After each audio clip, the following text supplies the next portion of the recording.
शेतकरी बांधवांनो नमस्कार. महाराष्ट्र शासन कृषी विभागामार्फत आपल्या सर्वांचं मी स्वागत करतो. आज आपण इथं जे आपल्याला ऊसासाठी जी हुमणी कीड आहे, जी सगळ्यात जास्त धोकादायक आहे ऊसाला, तिचं नियंत्रण किंवा कंट्रोल कसं करायचं याबाबत डेमो आपण आपणास इथं दाखवत आहोत. तर मी सहाय्यक कृषी अधिकारी सागर गव्हाणे बाळवणी या कार्यक्षेत्रात काम करतोय. तर याचा छोटेखानी डेमो आपल्याला मी दाखवत आहोत. आपल्या भागामध्ये बाळवणी असो, केसकरवाडी, शेंडगेवाडी या ठिकाणी ऊसाचा क्षेत्र जास्त आहे आणि मोठ्या प्रमाणात हुमणीचा प्रादुर्भाव इथं दिसून येतो. पहिला पाऊस झाला की हुमणीचा प्रादुर्भाव या ठिकाणी दिसून येतो. तत्पूर्वी त्याच्या आधी त्याचं नियंत्रण करण्यासाठी आपण या ठिकाणी त्याचे छोटे छोटे डेमो आहेत ते कशा पद्धतीने केले पाहिजे आणि त्याच्यामुळं हुमणीचे प्रौढ किडे कसे कंट्रोल होतात याबद्दल आपण आपले माझे मित्र तसेच येथील प्रगतशील शेतकरी SK पब्लिसिटीचे मालक श्री आपले नाव समाधानजी खांडेकर आपल्या समवेत आहेत. त्यांनी आणि आपण असा हा कसा डेमो केला आहे याबद्दल आपण थोडक्यात माहिती घेणार आहोत. तर सुरुवातीला आम्ही हा 2 बाय 2चा खड्डा खांदून घेतलेला आहे. कमीत कमी 1-2 ते 1.5 फुटापर्यंत खाली खोदलेला आहे.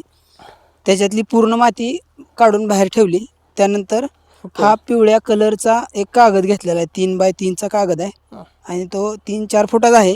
त्याच्यामध्ये ते खाली ठेवून त्याच्यात आम्ही आता एक 15 ते 20 लिटर 20-25 लिटर पाणी ओतलेलं आहे. बरोबर आहे. आणि आता ही लाईट लावली आणि ही लाईट लावली. आता ही लाईट लावल्यामुळं त्या लाईट आपण पिवळ्या कलरचा बल्ब वापरलेला आहे. हा बरोबर आहे. आणि ही खाली पिवळ्या कलरचा कागद टाकलेला आहे. बरोबर आहे. जेणेकरून जे किड आहेत त्यांना हे हायलाइट होईल आणि किड ह्या लाईटीच्या दिशेने येतील आणि आल्यानंतर मग इथं ते पाण्यात पडतात. बरोबर आहे. पाण्यात पडून मरतात. म्हणजे साधारणतः हा संध्याकाळी 7 ते 11च्या दरम्यान लिंबाचं झाड वगैरे आहे अशा ठिकाणी हे किडे येतात आणि लाईटला ते अट्रॅक्ट होतात आणि ते किडे अट्रॅक्ट झाल्यानंतर त्याला आपोआप बल्बाच्या कडेला फिरून त्या पाण्यामध्ये पडतात आणि मरले जातात.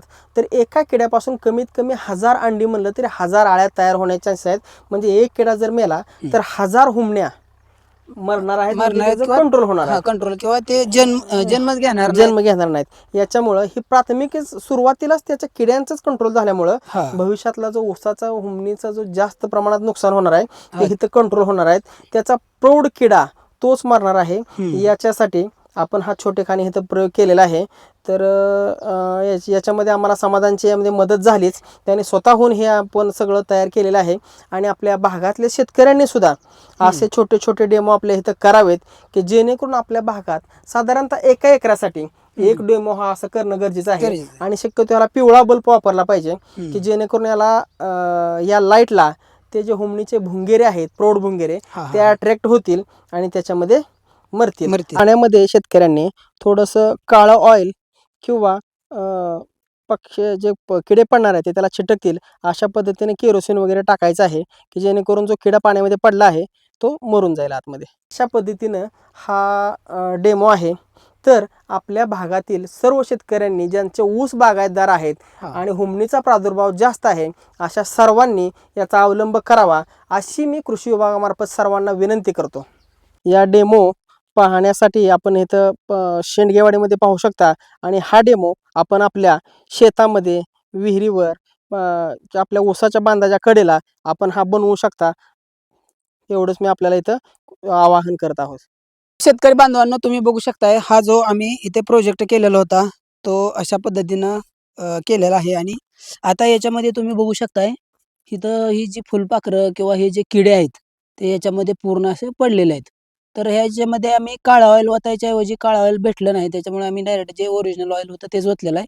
तर असं काळं ऑइल ओतल्यावर ते किडे ह्याला चिटकून बसतात आणि यामध्ये पडून मरून जातात. त्यामुळं जी आळीचा जो प्रादुर्भाव म्हणजे ह्याच्या आळ्याचं जे किडच इथं मेल्यामुळं त्या आळ्याच उत्पन्न होत नाहीत आणि ह्याचा जास्तीत जास्त फायदा सर्व शेतकऱ्यांना होणार आहे. त्याच्यामुळं हा प्रोजेक्ट तुम्ही नक्की करा.